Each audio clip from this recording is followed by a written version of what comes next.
Binuksan sa The Netherlands ang pinakamalaking flower garden sa mundo.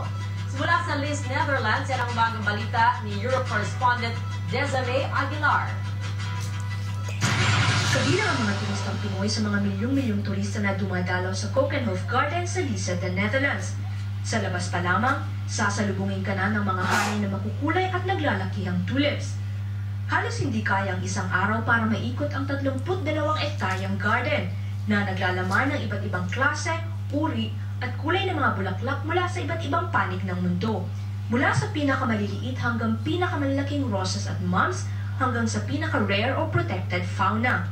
Saka yung mga flower, parang ngayon lang nila nakita.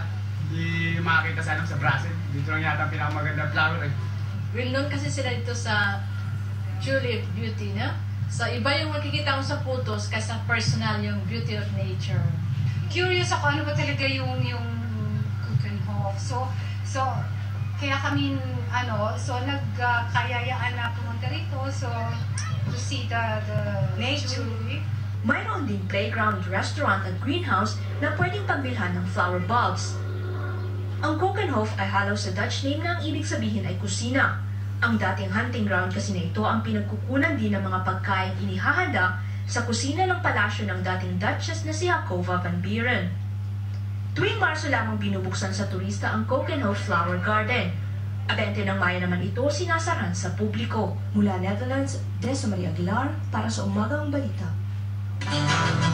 Sa utos ng Turkish Libo-libong turista ang bumungos sa Lis, The Netherlands para sa muling pagbubukas ng pinakamalaking flower garden sa buong mundo.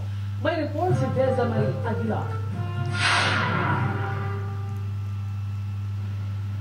Kabilang ang mga turistang Pinoy sa mga milyong-milyong turista na dumadalaw sa Keukenhof Garden sa Lis, The Netherlands. Sa labas pa lamang, sasalubungin ka na ng mga hanay na makukulay at naglalakihang tulips. Halos hindi kayang isang araw para maikot ang 32 ektaryang garden na naglalaman ng iba't ibang klase, uri at kulay ng mga bulaklak mula sa iba't ibang panig ng mundo. Mula sa pinakamaliliit hanggang pinakamalalaking roses at mums hanggang sa pinaka-rare o protected fauna. Saka yung mga flower, parang ngayon lang nila nakita. Hindi makakita sa Brazil. Dito lang yata ang pinakamaganda flower Well known kasi sila dito sa tulip beauty, na? So iba yung makikita mo sa photos kasi personal yung beauty of nature. Tignan ako sa mga flowers. So curious ako ano ba talaga yung Keukenhof. So kaya kami nagkayayaan na pumunta rito to see the nature. We love nature, especially flowers. Mayroon din playground, restaurant at greenhouse na pwedeng pagbilhan ng flower bulbs.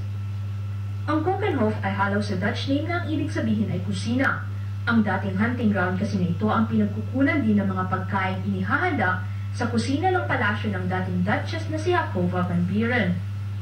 Tuwing Marso lamang binubuksan sa turista ang Keukenhof Flower Garden. 20 ng Mayo naman ito sinasaran sa publiko. Para sa Balitang Europe, Desiree Aguilar, Lisa, The Netherlands.